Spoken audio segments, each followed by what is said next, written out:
नमस्कार साथियों, स्वागत है आपका हमारे चैनल स्टडी एंड सक्सेस पर।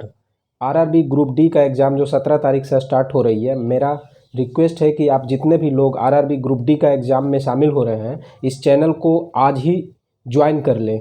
क्योंकि एक बात तो तय है कि आपको मैथ और रीजनिंग में एक भी प्रश्न एग्ज़ाम में नहीं छूटेंगे, ऐसा मेरा प्रयास रहेगा। चैनल ज़रूर छोटा है, लेकिन ये मेरा प्रॉमिस है, आपको आरआरबी ग्रुप डी की परीक्षा में 100% सफलता दिला देगी। तो आज ही 15 अगस्त के दिन चैनल को सब्सक्राइब कर लें, क्योंकि पर डे कम से कम 2 वीडियो इस चैनल पर अपलोड किए जाएंगे। आज का टॉपिक है नंबर सिस्टम, और बिना समय गवाए पहला सवाल देखिए।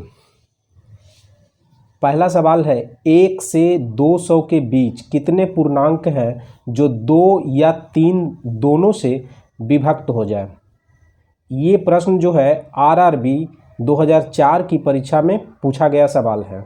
ठीक है, तो मेरा एक रिक्वेस्ट है कि पहले इस सवाल को आप खुद ही सोल्व करने का प्रयास करें, और उसके बाद जो हम सोल्व कर रहे हैं उसको देखिए। ठीक है, तो वीडियो स्किप करके आप इसको सोल्व कर सकते हैं। अगर सोल्व हो गया तो ठीक है, नहीं तो इस सोल्व को आप देखिए। तो क्या है, 1 से 200 के बीच कितने पूर्णांक हैं जो 2 या 3 से दोनों से विभक्त हो जाए। तो 1 से 200 के बीच में पूछ रहा है, 2 या 3 से।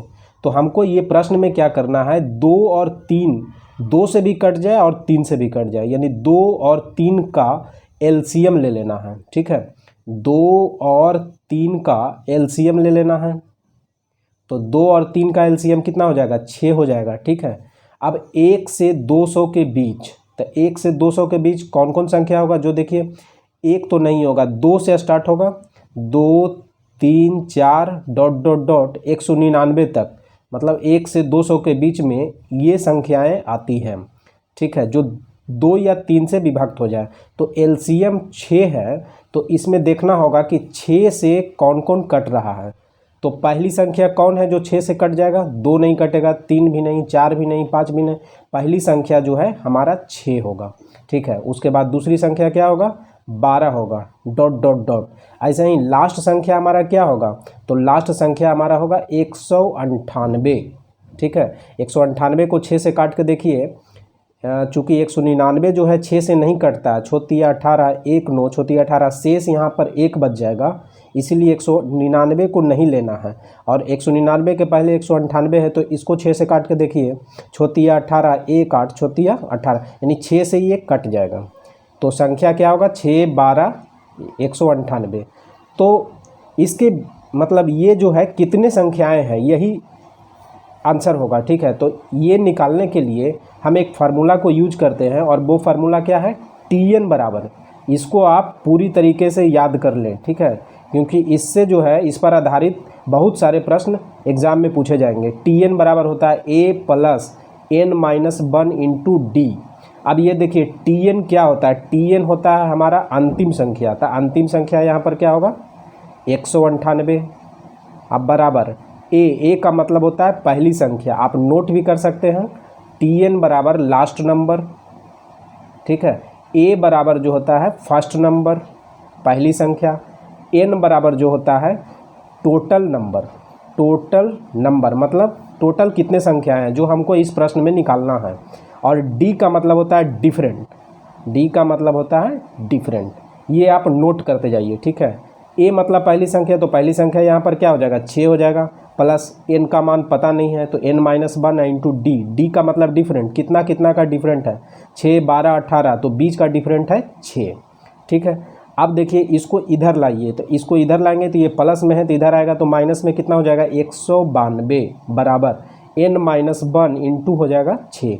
अब 6 से काट दीजिए, 6 3 18 और 1 6 दूनी 12, यानी 32 हो जाएगा। तो N-1 का वैल्यू 32 है, तो N बराबर क्या हो जाएगा, ये -1 उठ करके इधर जाएगा, तो 32 और 1 कितना हो जाएगा, 33 हमारा आंसर हो जाएगा। यानी 1 और 200 के बीच कितने पूर्णांक हैं जो 2 और 3 दोनों से विभक्त हो जाए, तो 33 हो जाएगा। तो 33 हमारा आंसर हो जाएगा।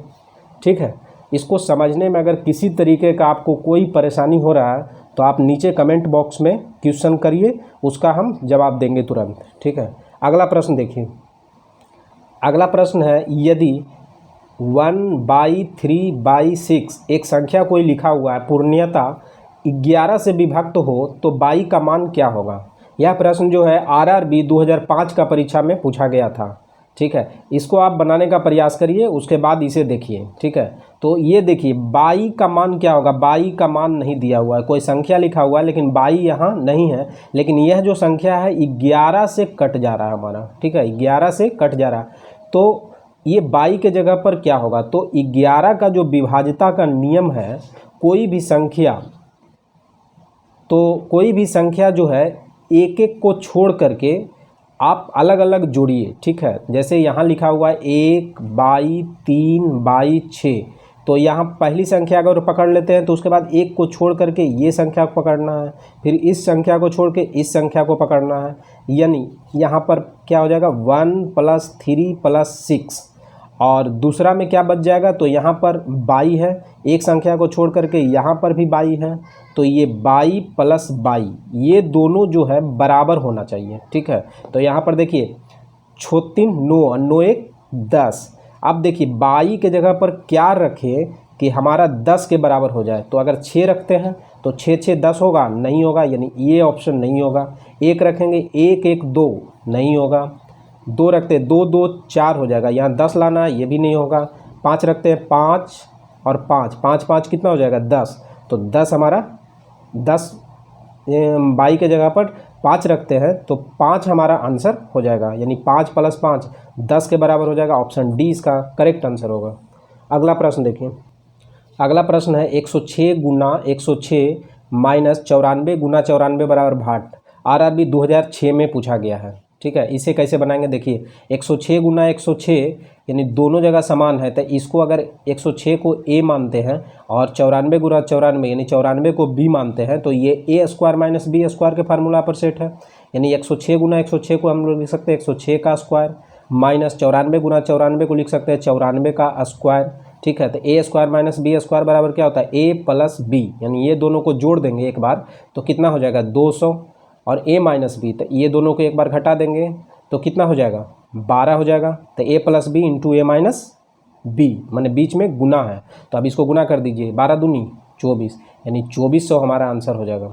ठीक है, तो यहाँ पर एक चीज़ ध्यान देना, 106 × 106 नहीं करने जाना है, 94 × 94 नहीं करने जाना, क्योंकि हमें काफ़ी टाइम लग जाएगा।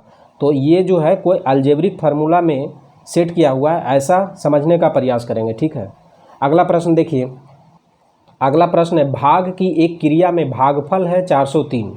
ठीक है, भागफल है 403, यानी किसी संख्या में अगर भाग दे रहे हैं तो भागफल है 403, भाजक जो है 100 है। ठीक है, और शेषफल जो है, नीचे में शेषफल जो है 58 है। तो यहाँ पर ये भाज्य जो है ये क्या है, यही हमसे पूछ रहा है। ये आरआरबी 2010 में पूछा गया प्रश्न है। तो यहाँ भाज्य का जो फार्मूला है, तो भाज्य बराबर आप नोट करेंगे कि भाजक गुना भागफल और प्लस शेष, ये फार्मूला है। ठीक है, तो इसमें से हमको कोई 3 दिया रहेगा तो चौथा का मान हम आसानी से निकाल देंगे। तो भाज्य नहीं दिया हुआ है तो भाज्य निकालना है, तो भाजक क्या है, तो भाजक है हमारा 100, भागफल कितना है 403, और प्लस शेष कितना है 58। तो इसी को देखिए हल करते हैं, 403 में 100 जोड़ दें, 100 से गुना करेंगे तो 403 00 प्लस 58, और इसको जोड़ दीजिए तो कितना हो जाएगा 403 5 8, यानी 40,358। ये हमारा आंसर हो जाएगा ऑप्शन डी। ठीक है, अगला प्रश्न देखिए, अगला प्रश्न है स्टार का छोटे से छोटा मान क्या होगा कि संख्या 6735*1 पूर्णतः 9 से विभक्त हो जाए। ये प्रश्न आरआरबी 2005 में पूछा गया है। ठीक है, यहाँ स्टार के जगह पर क्या होगा, तो 9 से विभाज्यता का नियम क्या है, यदि सभी अंकों का योग जो है 9 से अगर कट जाए तो वो संख्या 9 से विभक्त हो जाए। लेकिन यहाँ हमसे पूछा गया सबसे छोटा मान क्या होगा, उस पर ध्यान देना। तो यहाँ संख्या क्या है 6735* और 1, तो यहाँ पर जोड़ के देखिए 7 6 13, 13 5 18, 18 और 5 7 छो 13, 13 3 16, 16 5 21 और 21 1 22, यानी 22 आ गया। और यहाँ पर क्या होगा, यानी स्टार के जगह पर क्या होगा, तो सबसे छोटा संख्या, तो ऑप्शन में सबसे छोटा संख्या 4 है, तो 4 यहाँ पर अगर डालते हैं तो 22 4 26, 26 क्या 9 से कट जाएगा, नहीं, तो ये नहीं होगा। तो 4 के बाद अगला ऑप्शन है 5, यहाँ 5 रख के देखते हैं, 22 5 27, 27 जो है 9 से पूरी पूरी कट जा रहा है, इसीलिए हमारा सबसे छोटा संख्या जो है वो क्या होगा, 5 होगा। तो ऑप्शन बी इसका करेक्ट हो जाएगा।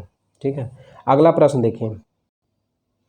अगला प्रश्न है 278 से 1996 के बीच ऐसी कितनी संख्याएं हैं जो 6 से पूर्णतः विभाजित हो। तो ऑप्शन है 286, 285, 284 और 287। यदि वीडियो आप अच्छी तरीके से देखे हैं तो इस प्रश्न का जवाब आप खुद ही बता पाएंगे। तो इस प्रश्न को हम आपके ऊपर छोड़ते हैं और इस प्रश्न का जवाब आप ज़रूर करें और नीचे कमेंट बॉक्स में आंसर दें। ये आपका होमवर्क के लिए है, ठीक है, फॉर होमवर्क। ये वीडियो आपको कैसा लगा ज़रूर बताइए, और अगर अच्छा लगा तो खूब सारा लाइक कीजिए और दूसरों को शेयर कीजिए। ठीक है, थैंक यू।